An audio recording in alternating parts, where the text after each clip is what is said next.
Hello students, today we will start a new chapter of class 11 physics, that is unit and measurement. So what is measurement? Measurement क्या होता है?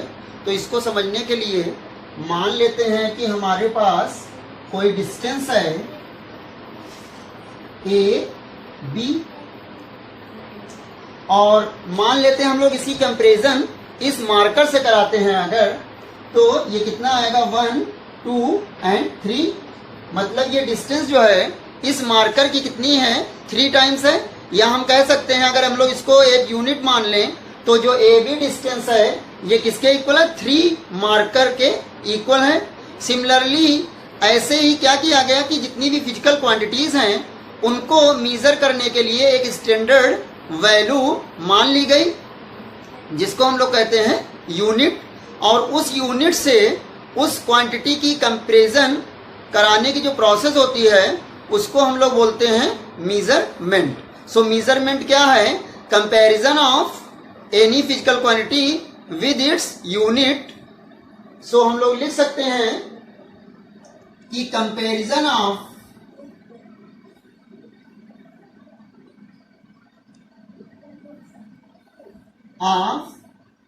a physical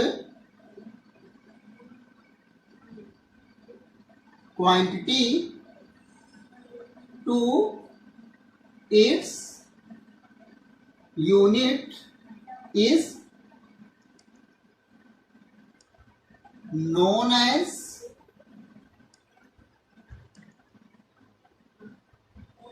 measurement।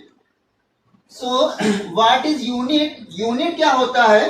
किसी भी physical quantity को measure करने के लिए हम लोग जो स्टैंडर्ड वैल्यू मानते हैं उसको हम लोग कहते हैं यूनिट। जैसे मान लिया हम लोग अगर लेंथ को हम लोग को मीजर करना है तो लेंथ के लिए हम लोग मीटर का यूज करते हैं या किलोमीटर का, सेंटीमीटर का, वो लेंथ के अकॉर्डिंग हम लोग यूनिट लेंगे, छोटा या बड़ा। सो लेंथ की को मीजर करने के लिए हम उसकी कंपैरिजन किससे कराएंगे? मीटर से। कि मान लिया अगर हमारी कोई लेंथ है ए बी और अगर हम लोग इसकी मीटर से कंपैरिजन कराएं, मान लिया ये 4 मीटर्स के इक्वल है, तो हम कह सकते हैं कि जो लेंथ ए बी है वो हमारी कितनी है 4 मीटर है। ऐसे ही मान लिया अगर हमको कोई मास फाइंड करना है तो मास के लिए हम लोग क्या यूनिट यूज करते हैं? किलोग्राम। मान लिया हमारा कोई मास है और इसकी हम लोग कोई हमारे पास 1 किलोग्राम से अगर इसकी कंपैरिजन कराएं तो मान लेते हैं कि इसका जो मास है ये 10 किलोग्राम के इक्वल है। मान लिया 1 किलोग्राम का जो आपको बांट होता है वो 10 ऐसे बॉक्सेस के मान लिया इक्वल हो गया। ये 1 किलोग्राम के बॉक्स है मान लेते हैं और ये आपका बड़ा बॉक्स है, तो ये 1 किलो यहां पर मान लेते हैं कि ऐसे हमारे पास 10 बॉक्सेस हैं। इसका वेट जो है वो ऐसे 10 बॉक्सेस के इक्वल है, तो इसका जो मास होगा कितना हो जाएगा 10 किलोग्राम। सो इस प्रोसेस को हम लोग बोलते हैं मीजरमेंट। मीजरमेंट मीन्स क्या होता है? किसी भी फिजिकल क्वांटिटीज की कंपैरिजन मतलब तुलना उसके मात्रक से जो कराते हैं हम लोग, इस प्रोसेस को बोलते हैं हम लोग मीजरमेंट। तो स्टूडेंट्स अब हम लोग देखेंगे कि हमारे पास फिजिकल क्वांटिटीज जो होती हैं, फिजिकल क्वांटिटीज भौतिक राशियां क्या होती हैं? सो बहुत से हम लोग की राशियां होती है, जैसे हम लोग का हो गया मान लिया length, area, mass, velocity and force, electric current. So ये हम लोग क्या है? फिजिकल क्वांटिटीज हैं। अब फिजिकल क्वांटिटीज को हम लोग 2 पार्ट्स में डिवाइड करते हैं। कुछ क्वांटिटीज ऐसी होती हैं जो दूसरी क्वांटिटीज पे डिपेंड नहीं करती हैं। जैसे हम लोग से अगर कोई लेंथ का फार्मूला पूछे तो लेंथ का कोई भी फार्मूला नहीं होगा, क्योंकि लेंथ जो है वो किसी भी फिजिकल क्वांटिटी पे डिपेंड नहीं करती है। सिमिलरली मास भी दूसरी फिजिकल क्वांटिटीज पे डिपेंड नहीं करता है। लेकिन अगर आपसे कोई एरिया का फॉर्मूला पूछे तो एरिया इज इक्वल टू क्या होता है, लेंथ इनटू ब्रेथ। मतलब एरिया जो है दो फिजिकल क्वांटिटीज पे डिपेंड कर रही है। सिमिलरली अगर वेलोसिटी आपसे पूछे तो वेलोसिटी इज इक्वल टू क्या हो जाएगा, displacement upon time. So velocity भी दो क्वांटिटीज पे डिपेंड कर रही है, किस पे, डिस्प्लेसमेंट पर और टाइम पर। तो इसके बेसिस पर फिजिकल क्वांटिटीज जो है दो तरह की होती हैं। एक होता है फंडामेंटल क्वांटिटी,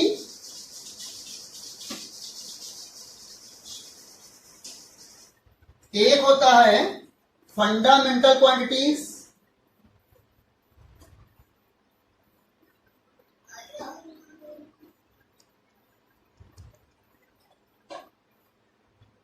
सो फंडामेंटल क्वांटिटीज क्या होती हैं, इंडिपेंडेंट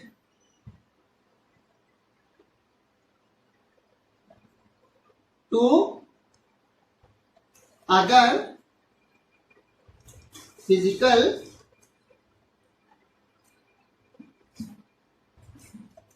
क्वांटिटीज। ये दूसरी भौतिक राशियों से स्वतंत्र होती हैं। तो ऐसी राशियां जो दूसरी भौतिक राशियों पर निर्भर नहीं करती हैं उन्हें हम लोग क्या कहते हैं, fundamental quantities. The quantities which are independent to other physical quantities are known as fundamental quantities, या सिंपली आप लिख सकते हैं independent to other physical quantities. So fundamental quantities हम लोग की कौन कौन सी होती हैं, length, mass, time, electric current, luminous intensity,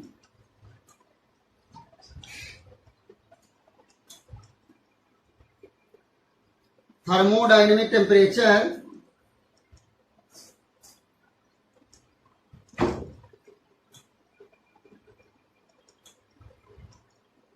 and amount of substance।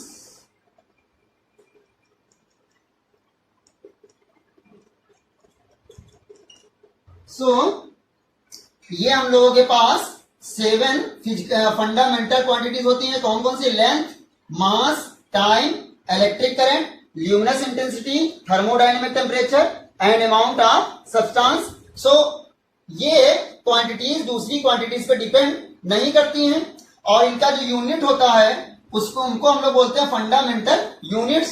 So fundamental units क्या होते हैं, units of fundamental quantities.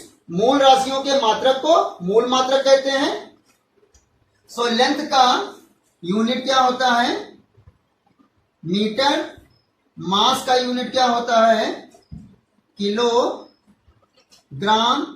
Time का यूनिट क्या होता है, सेकेंड। इलेक्ट्रिक करंट का यूनिट क्या होता है, एम्पियर। और ल्यूमिनस इंटेंसिटी का यूनिट होता है कैंडिला। और थर्मोडायनेमिक टेम्परेचर का यूनिट हो जाएगा आपका केल्विन।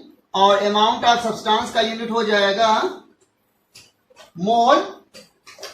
तो हम लोगों की 7 फंडामेंटल क्वांटिटीज होती हैं और उनके जो यूनिट्स होते हैं उनको हम लोग कहते हैं फंडामेंटल यूनिट्स।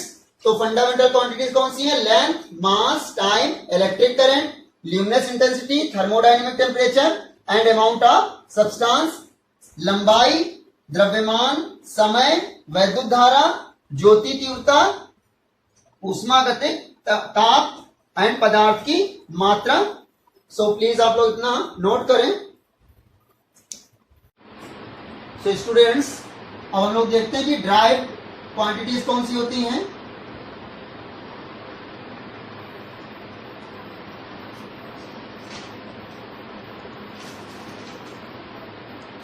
द क्वांटिटीज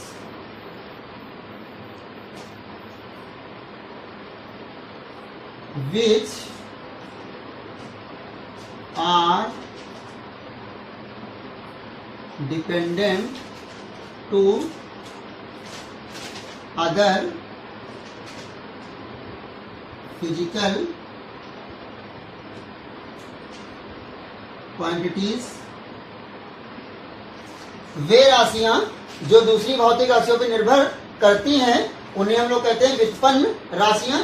जैसे हम लोग का हो गया, मान लिया volume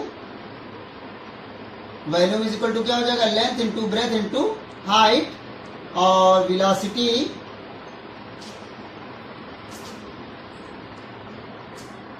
displacement upon time, force is equal to mass into acceleration. So ऐसी बहुत सी फिजिकल क्वांटिटीज हैं, जो 7 फिजिकल क्वांटिटीज हैं, उनको छोड़कर जितनी भी क्वांटिटीज होती हैं उनको हम लोग कहते हैं ड्राइव्ड क्वांटिटीज, व्युत्पन्न राशियां। और इनके जो यूनिट्स होते हैं उनको हम लोग बोलते हैं derived units.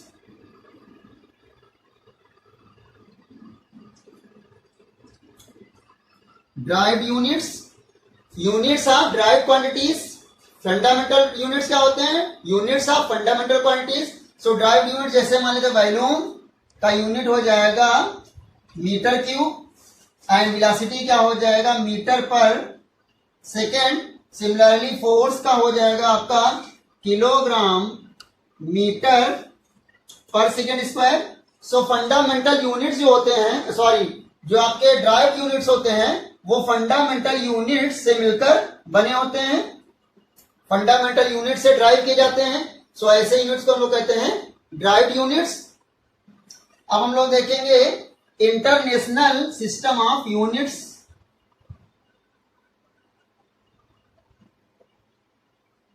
International system of units. So कई एक ऐसे सिस्टम होते हैं जो हम लोग के इंटरनेशनल लेवल पर मान्य होते हैं, चलते हैं। सो ऐसे सिस्टम को हम लोग कहते हैं इंटरनेशनल सिस्टम ऑफ यूनिट्स। जैसे हम लोग का एक सिस्टम होता है MKS सिस्टम। सो MKS सिस्टम में हम लोग लेंथ को मीटर से मेजर करते हैं और मास को किलोग्राम से, और टाइम को हम लोग सेकेंड से मेजर करते हैं। सिमिलरली एक हम लोग का और सिस्टम होता है that is CGS system. So CGS system में हम लोग क्या करते हैं, लेंथ को मेजर करते हैं सेंटीमीटर से, और मास को मेजर करते हैं हम लोग ग्राम से, और टाइम को मेजर करते हैं हम लोग सेकंड से। और एक थर्ड सिस्टम होता है that is FPS system. So FPS system में लोग क्या करते हैं, लेंथ को मेजर करते हैं हम लोग फुट से, और मास को हम लोग मेजर करते हैं पाउंड से, और टाइम को मेजर करते हैं हम लोग सेकंड से। सो तीनों सिस्टम में देखो आपका टाइम किससे मेजर किया जाता है, सेकंड से। सिर्फ आपका फर्क किसमें है, लेंथ में और मास में। यहां पर लेंथ के लिए मीटर, यहां पर सेंटीमीटर, और यहां पर फुट। यहां पर मास के लिए किलोग्राम, यहां पर ग्राम, और यहां पर पाउंड। सो ये होते हैं हम लोग के 3 इंटरनेशनल सिस्टम ऑफ यूनिट्स जो मेन है। अब हम लोग देखते हैं कि छोटे यूनिट्स को हम लोग कैसे बड़े यूनिट्स में, और बड़े यूनिट्स को कैसे छोटे यूनिट्स में कन्वर्ट करते हैं। सो मान लेते हैं जैसे हम लोग का डेसी है, तो डेसी को हम लोग लिखते हैं 10 टू द पावर -1। अगर डेसी से हम लोग को कन्वर्ट करना, हमारा डेसी मीटर है और उससे मीटर में कन्वर्ट कराना, डेसी हटाना है, तो 10 टू द पावर -1 से मल्टीप्लाई करा देंगे। सिमिलरली हम लोग का होता है सेंटी के लिए कितने से मल्टीप्लाई करा देंगे, 10 टू द पावर -2 से। मिली के लिए 10 टू द पावर -3 से, और माइक्रो के लिए 10 टू द पावर -6 से। नैनो के लिए 10 टू द पावर -9 से, और पिको के लिए 10 टू द पावर -12 से, और फेम्टो के लिए 10 टू द पावर -15 और ऑटो के लिए 10 to the power minus 18। Similarly यहाँ पर डेका, हेक्टो और kilo, mega, giga, tera, peta and Itza. Deka के लिए 10 टू द पावर 1, हेक्टो के लिए 10 टू द पावर 2, किलो के लिए 10 to the power 3 and mega के लिए 10 टू द पावर 6 और गीगा के लिए 10 टू द पावर 9 और टेरा के लिए 10 टू द पावर 12 और पीटा के लिए 10 टू द पावर 15 और इज्जा के लिए 10 to the power 18। So please आप लोग इतना नोट करें। सो स्टूडेंट्स, अब हम लोग कुछ कन्वर्जन देखते हैं। जैसे मान लेते हैं हमारे पास 5 मिलीमीटर है और इसको हमको मीटर में कन्वर्ट कराना है, तो सिंपली हम लोग क्या करेंगे, 5 into 10 to the power minus 3 metre.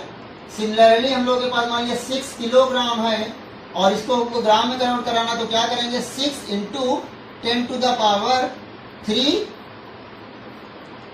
Gram. Similarly मान लिया हम लोग का 6 माइक्रोमीटर है और इसको हम लोग कन्वर्ट कराना, तो क्या हो जाएगा, 6 into 10 to the power minus 6 metre.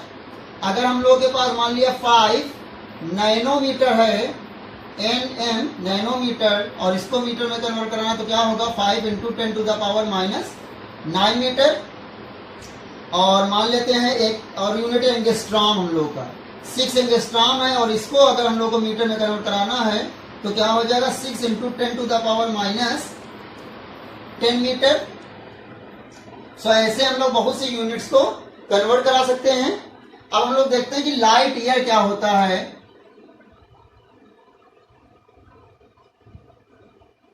Light year भी क्या है, एक प्रकार की डिस्टेंस है जो कि 1 ईयर में ट्रेवल की जाती है लाइट के द्वारा। सो यहां पर लिख सकते हैं हम लोग, distance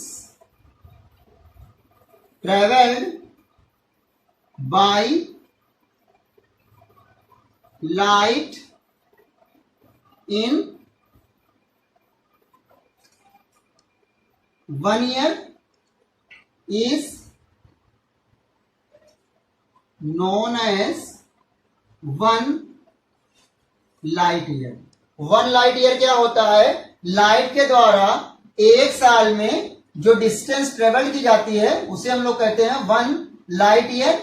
so 1 light year is equal to क्या हो जाएगा, डिस्टेंस इज इक्वल टू क्या होता है, स्पीड इंटू टाइम।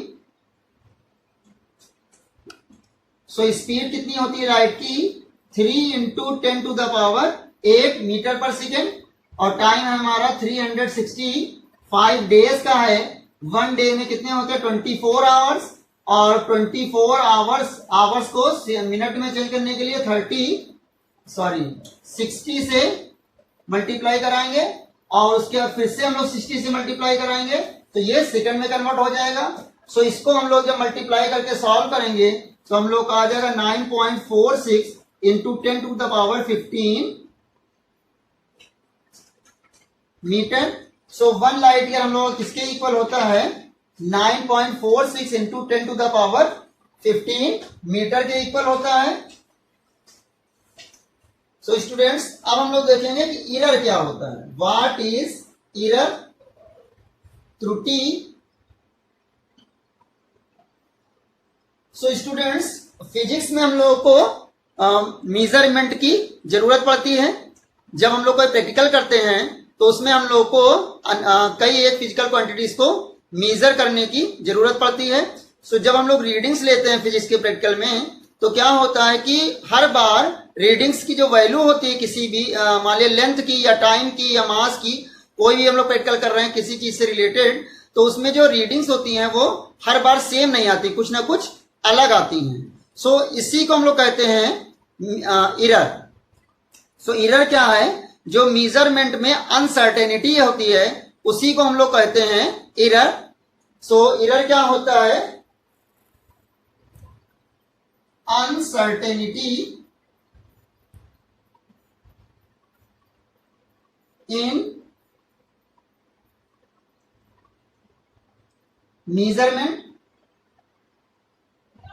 अनसर्टेनिटी इन मेजरमेंट, मापन में जो अनिश्चितता होती है उसी को हम लोग कहते हैं एरर। मान लेते हैं हम लोग कोई सिंपल पेंडुलम है हमारे पास और इसका हम लोग टाइम पीरियड मान लिया निकाल रहे हैं। सो मान लेते हैं जैसे T1 की वैल्यू आई 2.46, मान लेते हैं T2 की वैल्यू आई 2.43, सिमिलरली मान लिया T3 की वैल्यू आई हम लोग की 2.45, T4 की वैल्यू आई मान लिया 2.47। तो हम लोग को देखो डेसिमल के बाद जो सेकंड प्लेस की वैल्यू है ये हम लोग की सर्टेन नहीं है। यहां पर 6 है, यहाँ 3 है, यहाँ 5 है, यहाँ 7 है। सो डेसिमल के बाद 1 प्लेस तक की वैल्यू हम लोग की करेक्ट है, सही है, एकदम फिक्स्ड है, नहीं वेरी कर रही है। लेकिन जो सेकंड प्लेस की वैल्यू है ये हर एक रीडिंग्स में अलग अलग इसकी वैल्यू है, इसी को हम लोग बोलते हैं एरर। सो एरर हम लोग कैसे निकालते हैं किसी चीज में देखते हैं।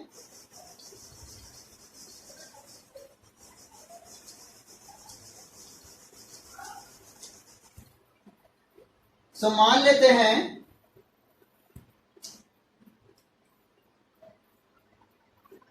Let value A1, A2, A3, A4 and AN are measured in an experiment. किसी प्रयोग में मान लेते हैं कि ये वैल्यू मेजर करी गई। सो सबसे पहले हम लोग क्या निकालेंगे, इनकी मीन वैल्यू निकालेंगे। कैसे, A1 plus A2 plus A3 dash dash dash AN upon N। तो ये हो गया हम लोग का मीन वैल्यू ऑफ A। अब हम लोग इससे निकालेंगे absolute error.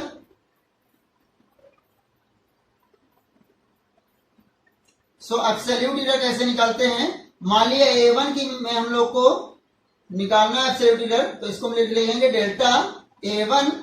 So delta A1 क्या हो जाएगा हम लोग का, A1 माइनस A मीन। ऐसे ही मान लिया A2 के मेजरमेंट में एब्सोल्यूट एरर निकालना है हम लोग को, तो क्या हो जाएगा delta A2 is equal to A2 minus A mean. Similarly हम लोगों का डेल्टा AN जो होगा that will be equal to हो जाएगा AN माइनस A मीन। तो ये हम लोग का अलग अलग वैल्यूज के लिए एब्सोल्यूट एरर जो है वो अलग अलग रहेगी और पॉजिटिव वैल्यू रहेगी। इन दोनों का डिफरेंस जो है वो पॉजिटिव निगेटिव आ सकता है, लेकिन जो हम लोग एब्सोल्यूट एरर को रिप्रेजेंट करेंगे वो हमेशा पॉजिटिव वैल्यू रहेगी। अब हम लोग देखेंगे मीन एब्सोल्यूट एरर क्या होता है। What is mean absolute error.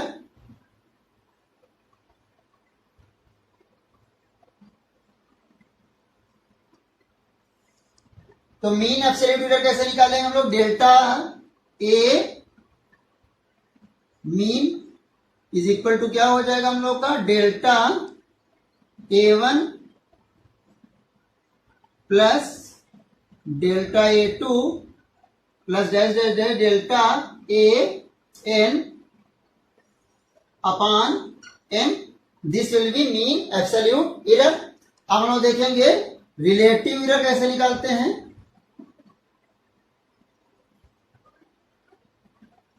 So relative error के लिए हो जाएगा simply delta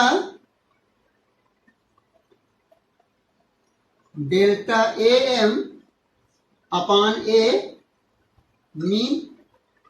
mean absolute error और मीन वैल्यू का जो रेशियो होगा that is known as relative error.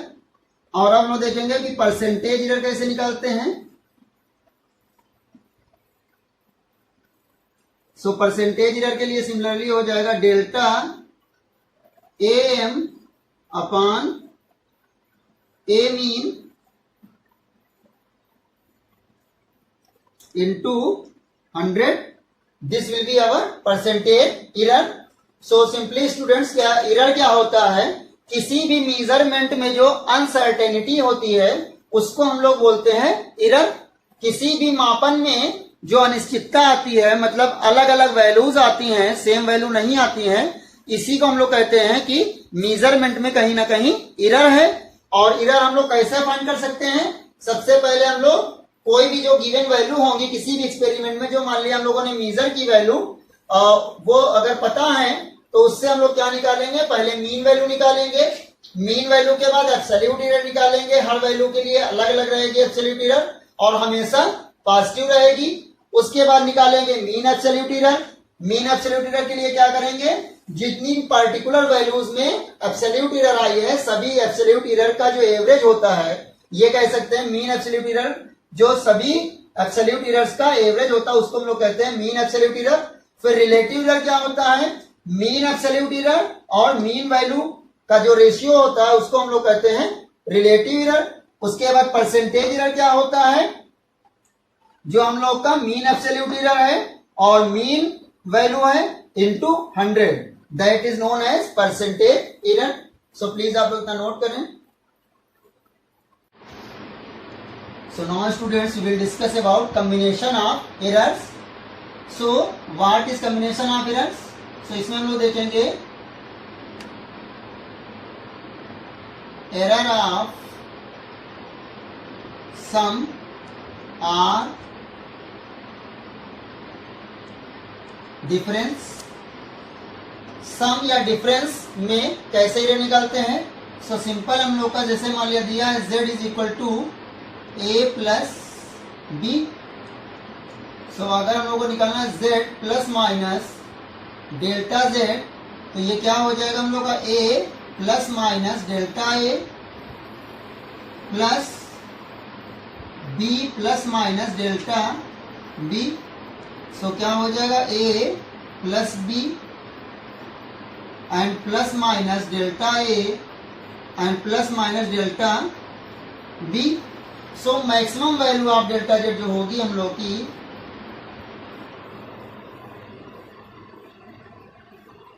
Delta z, that will be equal to हो जाएगा delta a plus delta b. So हम लोग का z plus minus delta z is equal to क्या हो जाएगा a plus b plus minus delta a plus delta b. Similarly हम लोगों का जब सब्सट्रैक्शन होगा z is equal to a minus b, तो उस केस में भी z plus minus delta z same रहेगा, बस यहाँ पर a माइनस बी होगा और यहाँ पर plus minus delta a plus delta b. तो ये वैल्यू हम लोग की सम हो या डिफरेंस हो, दोनों ही केसेस में हम लोग की जो एरर वाली वैल्यू होती है वो ऐड हो जाती है. ऐसे हम देख सकते हैं error of product or quotient. So product अगर हम मान लिया दो फिजिकल क्वांटिटीज का मान लिया z इज इक्वल टू हम लोग का ए बी है, तो उस केस में जो हम लोग का एरर हो जाएगा delta z upon z is equal to हो जाएगा delta a upon a plus delta b upon b. Similarly अगर हम लोग का z is equal to a upon b है, तो उस केस में भी हम लोग का जो डेल्टा z अपॉन z रहेगा उसकी value delta a upon a plus delta b upon b. दोनों ही केसेस में जो एरर होगी उसकी वैल्यू सेम होगी. और थर्ड है हम लोग का एरर इन पावर या error when power is raised to a physical quantity. जब किसी भौतिक राशि पर पावर लगाई जाती है, जैसे मान लीजिए z इज इक्वल टू हम लोग का a to the power n है, तो उस केस में क्या हो जाएगा, delta z upon z is equal to n delta a upon a। और अगर ये पावर हम लोग की इस तरह से होती है, z is equal to a to the power minus n, तो उस केस में भी हम लोग का ये n delta a upon a होता, जो डेल्टा z अपॉन z होगा। दोनों मतलब कि पावर पॉजिटिव हो या निगेटिव हो, हम लोगों का जो साइन रहेगा वो पॉजिटिव ही रहेगा। सो प्लीज आप लोग इतना नोट करें।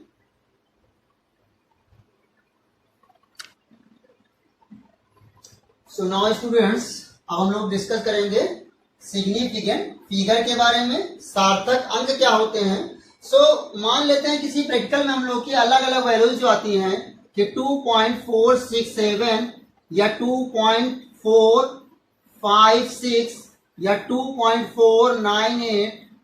सो इसमें हम लोग की जो रिलायबल डिजिट है वो क्या है, 2.4 तक वैल्यू हम लोग की जो है वो रिलायबल है, क्योंकि ये सभी एक्सपेरिमेंट में सेम है। अब हम लोग देखेंगे कि जो हम लोग की अनसर्टेन डिजिट है, जो सर्टेन नहीं है, वो कौन सी है, 6 मतलब कि सेकंड प्लेस पे, और थर्ड प्लेस पे जो वैल्यूज हैं वो क्या है, सर्टेन वैल्यू नहीं है, अनसर्टेन वैल्यू है, रिलायबल नहीं है। सो हम लोग की जो रिलायबल डिजिट्स होती हैं,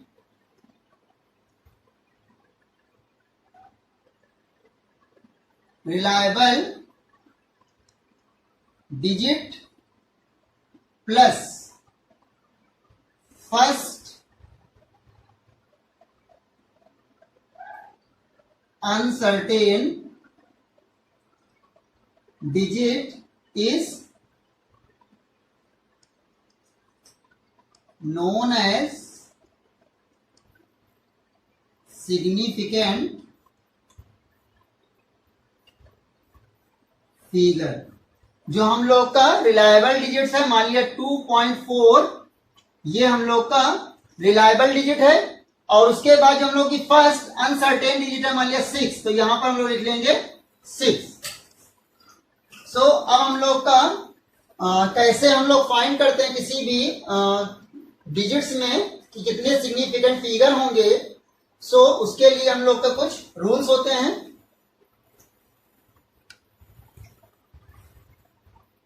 all non zeros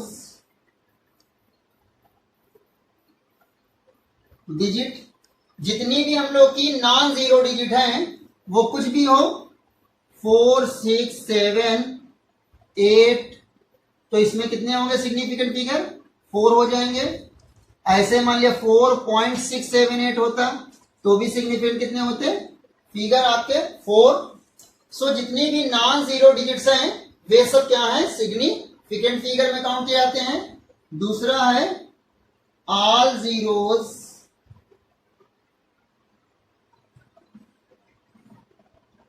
between two non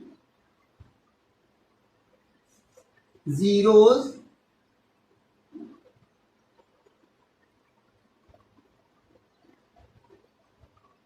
digit.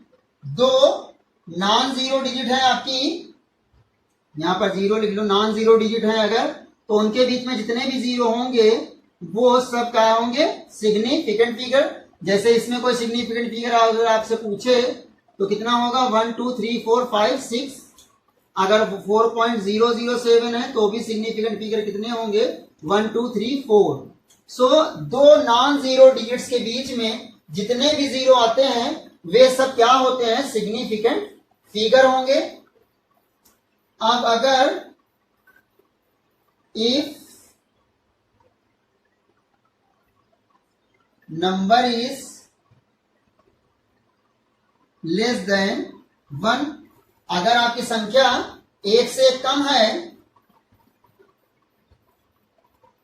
Then zeros right to the zeros right to the decimal place but left to the first non-zero digit are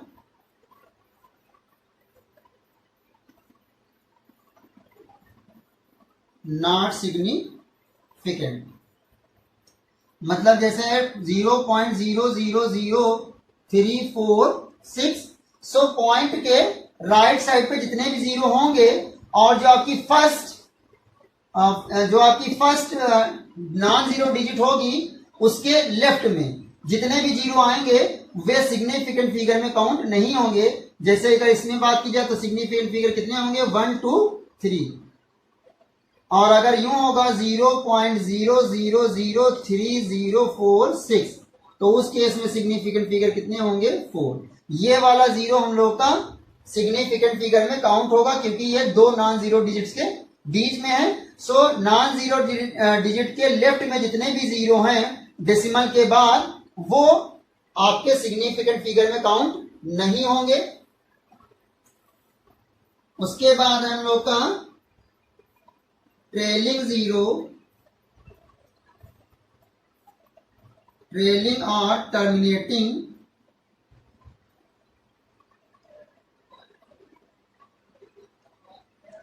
zero in a number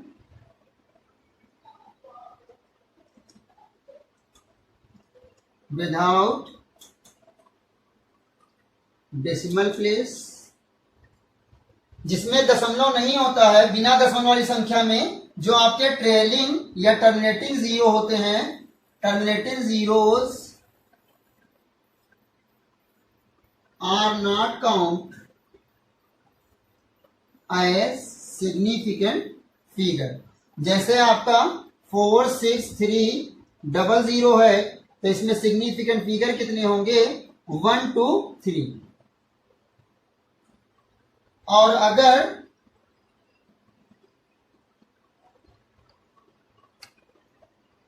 trailing और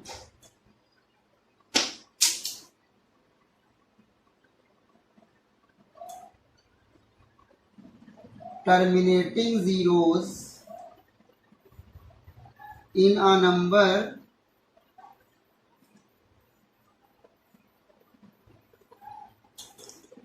with decimal place, अगर कोई ऐसी संख्या है जिसमें दशमलव लगा हुआ है तो उसमें जो आपके जीरोस हैं are count as significant figure. अगर मान लेते हैं 6.700 है तो इसमें सिग्निफिकेंट फिगर की वैल्यू कितनी हो जाएगी 1 2 3 4। सो अगर आपका डेसिमल प्लेस नहीं है तो उस केस में जो आपके ट्रेलिंग जीरो होंगे वो सिग्निफिकेंट नहीं होंगे। और अगर डेसिमल प्लेस है, डेसिमल उपस्थित है आपका है, तो उस केस में क्या होगा, जो ट्रेलिंग जीरो है वो सिग्निफिकेंट फिगर में काउंट होंगे। सो फिर से समझ लेते हैं, जितने भी सिग्निफिकेंट फिगर्स क्या होता है, reliable digit plus first uncertain digit.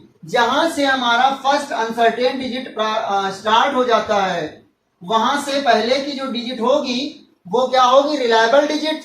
तो हम लोग अगर सिग्निफिकेंट फिगर के फॉर्म में लिखना है तो क्या होगा, जो आपकी रिलायबल डिजिट होगी और फर्स्ट अनसर्टेन डिजिट जो होता है उसको हम लोग क्या कहते हैं, सिग्निफिकेंट फिगर।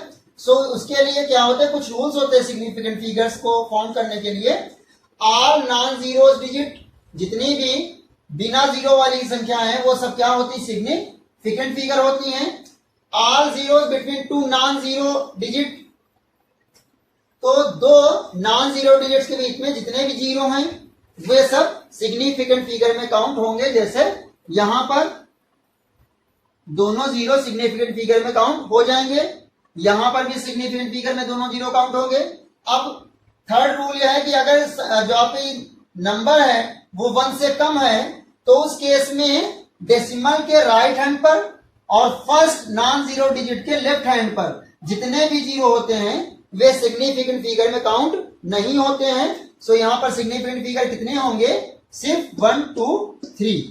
और यहां पर देखो ये वाले जीरो पॉइंट के राइट साइड पर और फर्स्ट डिजिट के लेफ्ट साइड पर जो जीरो होंगे ये तो आपके सिग्निफिकेंट फिगर में काउंट नहीं होंगे, लेकिन ये वाला जीरो सिग्निफिकेंट फिगर में काउंट होगा, मतलब 4 होगा। उसके बाद अगर बिना डेसिमल वाली कोई डिजिट है, विदाउट डेसिमल के, तो उसमें जो ट्रेलिंग जीरो होंगे मतलब कि लास्ट के जीरो वो सिग्निफिकेंट फिगर में काउंट नहीं होंगे। लेकिन अगर डेसिमल वाली कोई नंबर है तो उसमें जो ट्रेलिंग जीरो हैं वो सिग्निफिकेंट फिगर में काउंट होंगे। सो प्लीज आप लोग इतना नोट करें। नाउ स्टूडेंट्स हम लोग एग्जाम्पल नंबर 2.5 देखते हैं। इसमें गिवन हम लोगों को साइज ऑफ अ न्यूक्लियस जो होता है 10 to the power minus 15 से 10 to the power minus 14 metre की रेंज में होता है, और इसको हम लोग स्केल कर रहे हैं एक शार्प पिन की टिप से, जिसका साइज कितना है 10 to the power minus 5 metre से 10 to the power minus 4 metre.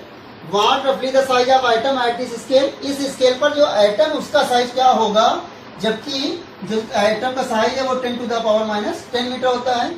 सो इसको समझने से पहले हम लोग समझते हैं कि जब हम लोग ग्राफ बनाते हैं तो ग्राफ पे जो बड़ी डिस्टेंस होती है, जैसे मान लिया हम लोग को 2 किलोमीटर की डिस्टेंस दिखाना है, तो 2 किलोमीटर को हम लोग क्या मान लेते हैं 1 सेंटीमीटर। सो इस स्केल पर अगर आपसे कोई कहे कि 10 किलोमीटर किसके इक्वल होगा, तो आप क्या बताओगे 5 सेंटीमीटर के। कैसे 2 किलोमीटर आपका किसके इक्वल है 1 सेंटीमीटर के। सो 1 किलोमीटर किसके इक्वल होगा 1/2 के, और जो 10 किलोमीटर है 1/2 इंटू 10 मतलब के 5 सेंटीमीटर। सो 10 किलोमीटर की डिस्टेंस को हम लोग ग्राफ पेपर पर 5 सेंटीमीटर के द्वारा रिप्रेजेंट करेंगे।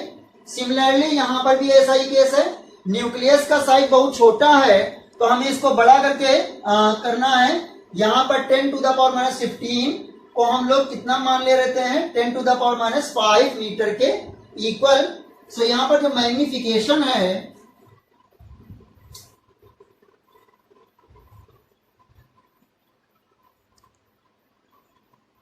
वो कितना हो जाएगा, साइज ऑफ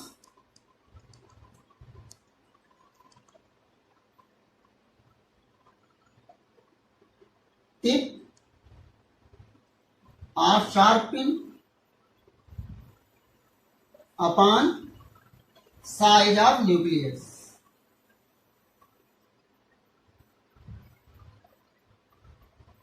तो इसका साइज कितना है 10 to the power minus 5।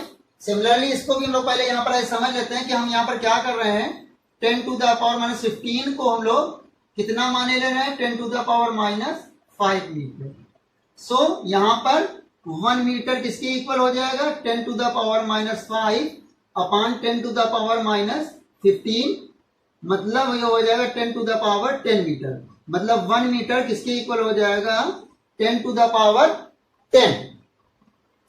सो यहां पर से हम लोग अब किसी भी कोई भी डिस्टेंस हो हमारी मीटर में उसको हम लोग स्केल के लिए 10 to the power 10 से मल्टीप्लाई करके उसका मान इस स्केल पर निकाल सकते हैं। सो उसके लिए हम लोग यहाँ मैग्निफिकेशन पहले निकालेंगे। उसके लिए जिस स्केल पर मेजर कर रहे हैं वो वैल्यू ऊपर रहेगी, और जिस स्केल को हम लोग मेजर कर रहे हैं वो नीचे रहेगी। सो यहां पर हम लोग इस स्केल जो हम लोग का नया स्केल है वो क्या है शार्प पिन से मेजर कर रहे हैं। सो ये वैल्यू ऊपर रहेगी, और किसको मेजर कर रहे हैं न्यूक्लियस को। सो ये चला जाएगा ऊपर, क्या हो जाएगा 10 to the power 10। सो यहां पर क्या हो जाएगा, अगर हम लोग आइटम को इस स्केल पर निकालें, size of item at this scale, तो क्या हो जाएगा हम लोगों का आइटम का size 10 to the power minus 10 है, और इसको हम लोग 10 to the power 10 से कर देंगे, तो यहां पर आइटम का साइज जो आएगा वो 1 मीटर के इक्वल हो जाएगा। सो देखो यहां पर जो आइटम का साइज है बहुत ही कम है, और यहाँ पर हमारा अगर इस स्केल पे मेजर करेंगे तो हम लोग इसको ग्राफ पर भी बना सकते हैं। 1 मीटर हो गया। सो इस स्केल पर हम लोग कोई भी हम लोग को दूसरी भी वैल्यू अगर गिवन हो लेंथ की, उसको भी हम लोग 10 टू द पावर 10 से मल्टीप्लाई कराकर इस स्केल पर वो वैल्यू फाइंड कर सकते हैं। सो प्लीज आप लोग नोट करें। So now students we will do example number 2.7। इस एग्जांपल में हम लोग को period of oscillation of simple pendulum given है। T1 की वैल्यू 2.63, T2 की वैल्यू 2.56 एंड T3 की वैल्यू 2.42, T4 की वैल्यू 2.71 एंड T5 की वैल्यू 2.80। सो हम लोग को इसमें निकालना है absolute error and percentage error. तो सबसे पहले हम निकालेंगे यहाँ पर T मीन की वैल्यू क्या हो जाएगा, T1 plus T2 T5 upon 5।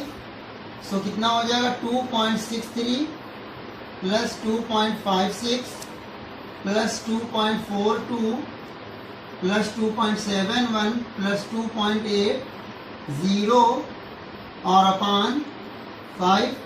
सो कितना हो जाएगा हम लोग का 13.12 अपॉन 5। सो डिवाइड कर देते हैं हम लोग। 5 2 जा 10, 5 6 जा 30, 5 2 जा 10 एंड 5 4 जा 20। सो हम लोग का जो डिवाइड वाला होगा सबसे कम सिग्निफिकेंट फिगर जिसमें होंगे उसी फॉर्म में हम लोग इसको रिप्रेजेंट करेंगे। यहाँ पर देखिए सिग्निफिकेंट फिगर कितने 3 हैं और यहाँ पर 4 हैं, लेकिन हम लोग इसको रिप्रेजेंट करेंगे 3.62। 3 सिग्निफिकेंट फिगर के फॉर्म में रिप्रेजेंट करेंगे, क्योंकि जो सभी वैल्यू में सिग्निफिकेंट फिगर कितने हैं 3 हैं। सो इसको भी हम लोग 3 सिग्निफिकेंट फिगर के फॉर्म में रिप्रेजेंट करेंगे। सो ये वैल्यू आ गई हम लोग की टी मीन। अब हम लोग यहां से निकालेंगे डेल्टा A1 की value, A1 minus delta T1 की वैल्यू निकालेंगे हम लोग। क्या हो जाएगी T1 माइनस T मीन और इसका मॉड रहेगा। तो क्या हो जाएगा T1 की वैल्यू 2.63 माइनस 2.62, तो इसकी वैल्यू कितनी हो जाएगी 0.01। This will B delta T1। अब हम लोग ऐसे ही यहां निकालेंगे डेल्टा T2। तो क्या हो जाएगा हम लोग का 2.56 माइनस 2.62, तो इसकी वैल्यू कितनी हो जाएगी, ये हो जाएगा हम लोग का 0.06। डेल्टा T3 की वैल्यू क्या हो जाएगी 2.42 माइनस 2.62। सो कितना हो जाएगा हम लोग का 0.20। सिमिलरली डेल्टा T4 2.71 माइनस 2.62 और ये हो जाएगा हम लोग का 0.09 and delta T5 is equal to हो जाएगा हम लोग का 2.80 माइनस 2.62, तो ये हो जाएगा 0.18। अब हम लोग यहां से निकाल लेंगे डेल्टा T मीन, मतलब मीन एब्सोल्यूट एरर।